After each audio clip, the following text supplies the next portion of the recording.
How to use coins on AliExpress.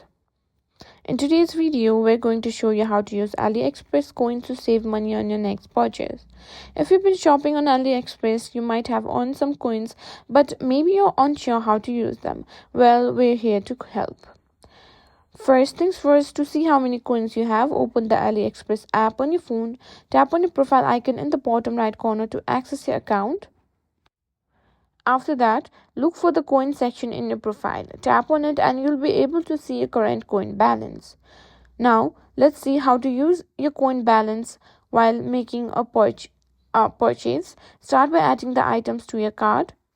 Once you're ready to check out, tap on the cart icon at the bottom or at the screen. Here you'll see the use coins option. If you have enough coins, this option will be available.